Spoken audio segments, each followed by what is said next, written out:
Hello friends, guidance of job and education എന്ന ഈ കൊച്ചു ചാനലിലേക്ക് എല്ലാവർക്കും സ്വാഗതം. നമ്മുടെ ഇന്നത്തെ വീഡിയോ എന്തെന്നാൽ എക്സാം ഇല്ലാതെ സ്റ്റേറ്റ് ബാങ്ക് ഓഫ് ഇന്ത്യയുടെ കീഴിൽ നേടാൻ പറ്റുന്നൊരു ജോബ് ഓഫറുമായിട്ടാണ്. അതിനു മുമ്പായി ഈ ചാനൽ ആദ്യമായി കാണുന്നവർ ചാനലൊന്ന് സബ്സ്ക്രൈബ് ചെയ്യാനും ലൈക്ക് ചെയ്യാനും ഷെയർ ചെയ്യാനും കമൻറ്റ് ചെയ്യാനും മറക്കരുത്. SBI ഇപ്പോൾ യൂത്ത് ഫെലോഷിപ്പ് പ്രോഗ്രാമിന് അപേക്ഷ ക്ഷണിച്ചിട്ടുണ്ട്. മാസത്തിൽ 16,000 രൂപ അലവൻസസായി ലഭിക്കുന്നതാണ്. 2,000 രൂപ ട്രാൻസ്പോർട്ട് അലവൻസസും 1,000 രൂപ പ്രൊജക്റ്റ് അലവൻസസായും ലഭിക്കുന്നതാണ്. അതുകൂടാതെ ഈ ഫെലോഷിപ്പ് പ്രോഗ്രാം സക്സസ്ഫുള്ളായി കംപ്ലീറ്റ് ചെയ്യുന്നവർക്ക് 90,000 രൂപ ലഭിക്കുന്ന രീതിയിലാണ് ഈ ഫെലോഷിപ്പ് പ്രോഗ്രാം നടത്തിക്കൊണ്ടുവരുന്നത്. 21 വയസ്സ് മുതൽ 32 വയസ്സ് വരെയാണ് ഇതിൻ്റെ പ്രായപരിധി വരുന്നത്. 2 സ്റ്റെപ്സ് ആയിട്ടാണ് ഇതിൻ്റെ ആപ്ലിക്കേഷൻ പ്രോസസ്സ് വരുന്നത്.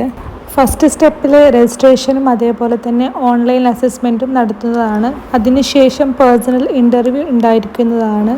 ആദ്യം ഗൂഗിളിൽ പോയിട്ട് SBI ഫെലോഷിപ്പ് എന്ന് ജസ്റ്റ് ടൈപ്പ് ചെയ്ത് കൊടുക്കുക. അപ്പോൾ ഫസ്റ്റ് വരുന്ന ആപ്ലിക്കേഷൻ എന്ന ആ ഒരു ലിങ്കിൽ ജസ്റ്റ് ടച്ച് ചെയ്യുക.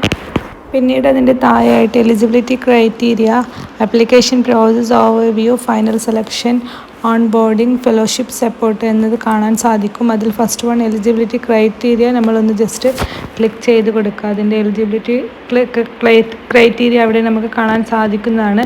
ഫസ്റ്റ് വൺ ദ കാൻഡിഡേറ്റ്, ഇതിൽ പങ്കെടുക്കുന്ന കാൻഡിഡേറ്റ്സ്, അപ്ലൈ ചെയ്യുന്ന കാൻഡിഡേറ്റ്സ് ഇത് ബാച്ചിലേഴ്സ് ഓഫ് ഡിഗ്രി കംപ്ലീറ്റ് ചെയ്തിരിക്കണം. ഇപ്പോൾ എന്നാൽ ഈ വരുന്ന ഒക്ടോബർ 1 മുമ്പായിട്ട് 2025 ഡിഗ്രി കംപ്ലീറ്റ് ചെയ്തൊരു പേഴ്സൺ ആയിരിക്കണം. അതേപോലെ തന്നെ കാൻഡിഡേറ്റ് ഇന്ത്യൻ സിറ്റിസൺ ആയിരിക്കണമെന്ന് ഇതിൽ പറയുന്നുണ്ട്. തേർഡ് പോയിന്റ്, ഇത് ഏജ് 21 to 32 ആയിരിക്കണം ഇത് അപ്ലൈ ചെയ്യുന്നവരുടെ ഏജ്. രണ്ടാമത്തെ application process overview just select ചെയ്ത് കൊടുക്കുക. First step registration and online assessment, second stage personal interview എന്നവിടെ കൊടുത്തിട്ടുണ്ട്. അപ്പോൾ first one fill the registration and begin your online assessment എന്ന് അതിൽ ഇപ്പോൾ കുറേ ഡീറ്റെയിൽസ് നമ്മൾ പേഴ്സണൽ ഡീറ്റെയിൽസൊക്കെ കൊടുത്തിട്ട് രജിസ്റ്റർ ചെയ്യുക. അത് കഴിഞ്ഞിട്ട് ഓൺലൈൻ അസസ്മെൻറ്റ് ഉണ്ടായിരിക്കും, അതും റെസ്പോണ്ട് ചെയ്യുക. നെക്സ്റ്റ് ഇത് കംപ്ലീറ്റ് ആയതിന് ശേഷമായിരിക്കും പേഴ്സണൽ ഇൻ്റർവ്യൂ ഉണ്ടാവുക.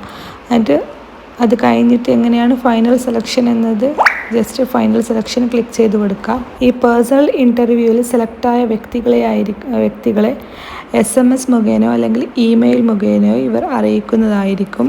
ലാസ്റ്റ് ഫെലോഷിപ്പ് സപ്പോർട്ടിൽ മന്ത്ലി അലവൻസസ് ആയിട്ട് നമുക്ക് 16 രൂപയും അതേപോലെ തന്നെ നമ്മുടെ ട്രാൻസ്പോർട്ട് എക്സ്പെൻസസ് ആയിട്ട് 2,000 റുപ്പീസും അതേപോലെ തന്നെ നമ്മുടെ പ്രൊജക്റ്റ് അലവൻസസ് ആയിട്ട് എക്സ്പെൻസസ് ആയിട്ട് 1,000 റുപ്പീസും നമുക്ക് ലഭിക്കുന്നതാണ്.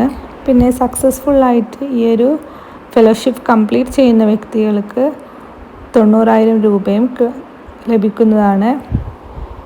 പിന്നെ അതേപോലെ തന്നെ ഇതിൽ ഹെൽത്ത് ആൻഡ് പേഴ്സണൽ ഇൻഷുറൻസും ഇൻഷുറൻസ് പോളിസീസൊക്കെ ഇതിൽ കവേർഡ് ആയിട്ടുണ്ട് എന്നാണ് പറയുന്നത്.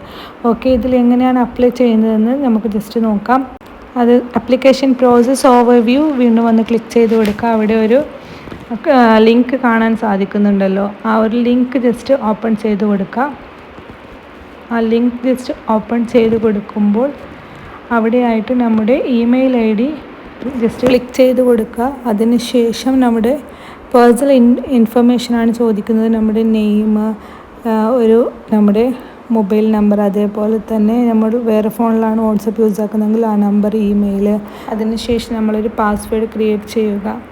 പിന്നെ നമ്മുടെ ഡേറ്റ് ഓഫ് ബർത്ത് ഫിൽ ചെയ്യുക, നമ്മുടെ ജെൻഡർ, നമ്മൾ മെറിറ്റൽ സ്റ്റാറ്റസ്, സിറ്റിസൺഷിപ്പ് എവിടെയാണ് അതൊക്കെ എൻ്റർ ചെയ്ത് കൊടുക്കുക. അതൊക്കെ ഫിൽ ചെയ്തതിന് ശേഷം കണ്ടിന്യൂ ക്ലിക്ക് ചെയ്യുക. കണ്ടിന്യൂ ക്ലിക്ക് ചെയ്തതിന് ശേഷം നിങ്ങളുടെ എഡ്യൂക്കേഷൻ ഡീറ്റെയിൽസൊക്കെ ആഡ് ചെയ്യേണ്ടതായിട്ട് വരും. അതൊക്കെ ആഡ് ചെയ്യുക. എന്നിട്ട് സക്സസ്ഫുള്ളായിട്ട് ആപ്ലിക്കേഷൻ പ്രോസസ്സ് കംപ്ലീറ്റ് ചെയ്യുക. പിന്നെ ഇതിൽ റെഫറൻസസിനായിട്ട് നമ്മൾ പഠിച്ചൊരു കോളേജിലത്തെ ഒരു സാറിൻ്റെ നമ്പർ, ഇമെയിൽ അതൊക്കെ അതിൽ കൊടുക്കേണ്ടി വരും. അതേപോലെ തന്നെ നമ്മളൊരു ജോബ് ചെയ്യുന്ന വ്യക്തിയാണെങ്കിൽ നമ്മുടെ ജോബ് സ്ഥലത്തുള്ള കൊളീഗിൻ്റെ നമ്പറൊക്കെ ആഡ് ചെയ്യേണ്ടതായിട്ടുണ്ട്. കാരണം അതൊരു റെഫറൻസസിന് വേണ്ടിയിട്ട് മാത്രമാണ് ഇവർ ചോദിക്കുന്നത്. അവരുടെ ഇമെയിൽ IDക്ക് മെസ്സേജ് അയച്ച് ഇവരത് നമ്മുടെ ഇൻഫർമേഷൻസ് ചോദിച്ചറിയുന്നതായിരിക്കും. അത് മുഖേനയാണ് ഇതിൽ സെലക്ഷൻസൊക്കെ നടക്കുന്നത്. ഈ വീഡിയോ നിങ്ങൾക്ക് ഉപകാരപ്പെട്ടെങ്കിൽ ചാനൽ സബ്സ്ക്രൈബ് ചെയ്യാനും ലൈക്ക് ചെയ്യാനും ഷെയർ ചെയ്യാനും കമൻറ്റ് ചെയ്യാനും മറക്കരുത്. താങ്ക്